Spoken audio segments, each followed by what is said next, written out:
तो I was that guy जो I am Indore के नीचे देखता ही नहीं था. इधर आई एम इंदौर और नथिंग. मैं तो इवन सोचा था कि ड्रॉप ले लूँगा और फिर से आई एम इंदौर दूंगा. But there was some reasons कि मेरा आई एम इंदौर लास्ट में नहीं हुआ.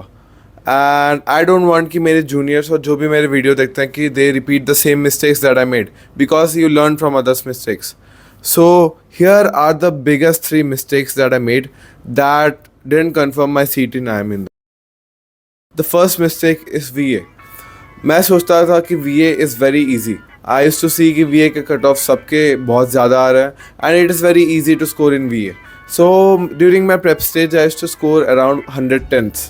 110 was around the average of the cutoffs. So I thought कि मेरा VA set है. बट आई डेंट रियलाइज कि V A is more than just cut offs. जो भी लोगों का आई एम इंदौर होता है they score at least 120-130 in V A, because there is something called ATS score and V A helps you to get more ATS score. So I recommend you कि you should focus more on V A. And अभी what you can do is you can study for vocab as in word power made easy by Norman Lewis, or you can study editorial of the Hindu newspaper, or you can do the daily RCs of after boards because they are of the level of IIM Indore. So VA को आप skip मत करना because VA is 180 marks and QA is 180 marks. QA के cut off बहुत कम जाते हैं, it's around 60, and VA के cut off जाते हैं around 120, literally double of the QA. So don't ignore VA. The second tip that I would give is balancing between boards and IPMAT prep. During my half yearly, I still remember कि मेरे marks बहुत कम आए थे कि around from 80 I was scoring around 50s. So मेरे teachers ने मेरे को बहुत बोला कि focus on boards, and they even told my parents. So my parents also told me to focus on boards, and therefore I started to focus on boards and completely stopped IPMAT preparation. That was a big setback. Because मैंने जब फिर से पढ़ा वो topics मेरे को कुछ याद ही नहीं आ रहा था, बिकॉज थोड़ा रिवाइज करना पड़ता है. There is a learning curve and if you don't revise then you will forget everything that you study. So मैंने पढ़ा नहीं था बहुत कुछ, and after October that was my half yearly I touch back IPMAT preparation in November. So एक month के gap में I forgot like 60% of the things that I study. So I had to spend another month to just gain back what I had learned during that period.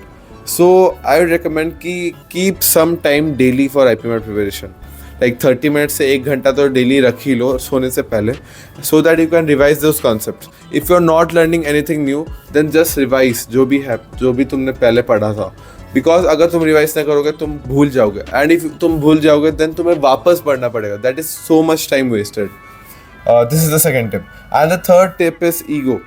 मेरे को QA बहुत अच्छा आता था. I used to practice QA a lot, so मैं QA में बहुत strong था. बट द थिंग इज़ कि मैंने सेम क्वेश्चंस बहुत बार करे थे, एंड एग्ज़ाम में लिटरली IPMAT इंदौर के टाइम सेम क्वेश्चन आया था, एंड इट टुक मी 5 से 10 minutes to solve those question. But you don't have इतना time.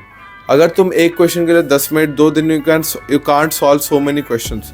So you have to practice you have to practice selecting questions. You can't solve every question at every time. So you have to practice to identify those questions कि जो तुम पहले कर पाओ. मेरा गलती ये हो गया था कि I had done a question of permutation and combination, और मैंने बहुत बार किया था वो सेम क्वेश्चन. So जब एग्जाम में आया I thought I could do it, and I could have done it if I had more time. But I spent like 10 minutes on that question and I couldn't get to an answer. So मेरे 10 minute भी गए and मेरा 4 marks भी गया. 4 नहीं, मेरे बहुत सारे मार्क्स गए. And also the last LRDI set, I always had a idea that LRDI हमेशा हार्ड आता है. So एक बार वो लास्ट में देखना है. But this year क्या हुआ था, LRDI बहुत ईजी आया था. So मैंने जब तक मैं LRDI पहुँचा मेरे पास टाइम ही बिल्कुल नहीं था. तो how do you approach QA is you go and check the LRDI first. If it's very easy, take 2-3 minutes. If it's very easy, then start solving it. Or else you can go back to QA. Because LRDI अगर तुमने एक solve कर दिया, then you can get the answers of like 4 to 5 questions. So that is very helpful. These were the 3 tips that I can give you. Also, one bonus tip is keep attempting mocks every single day or every alternate day. I wouldn't recommend every single day, but alternate do and sit like you are given an exam. Think कि you are actually given an exam. क्योंकि बहुत सारे लोगों का दिक्कत होता है, मेरे दोस्तों का भी दिक्कत हुआ है कि they have a problem of exam fear. कि एग्जाम में they have a lot of pressure and they can't like even if they know the answer, वो लोग कर नहीं पाते answer during the pressure. So practice the pressure बहुत पहले. Cricket जब भी खेलते हैं MS धोनी वगैरह, वो प्रैक्टिस मैचेस करते हैं ताकि they can perform well in the actual match. So practice, keep on practicing. I recommend कि अगर तुम्हारे पास टाइम है, गिव एटलीस्ट 10 से 20 mocks of entire full length 3 hours के for IP MAT Indore. Then you are at least ready for the exam. Because अगर उससे कम दिए तुमने then I don't think that like you are ready for the exam. So take it, don't take it lightly, take it seriously and do everything. And if you have any more doubts, you can let me know in the comment section. Currently हमारे section wars चल रहे हैं and I am very busy in that. Also मेरे ensems भी आने वाले हैं very soon. Yoga भी चल रहा है सुबह 6:30 बजे से 7 बजे. So you can see that I am very sleep deprived. But I want that मेरे जो viewers हैं and मेरे जो भी juniors हैं, I want them to like actually do something for IP MAT because this is the time. Every aspirant has the same 1 minute, same 1 hour. So अगर तुमने 1 घंटा भी कम पढ़ लिया, then lakhs of aspirants are going ahead of you. Not lakhs, thousands of aspirants are going ahead of you. So this is your time to outshine them. And जब मैं prepare करता था, my mindset ऐसा था कि अगर मैं 1 minute भी वेस्ट कर रहा हूँ, then कितने सारे लोग मेरे से आगे जा रहे हैं. And already I'm at a weak spot.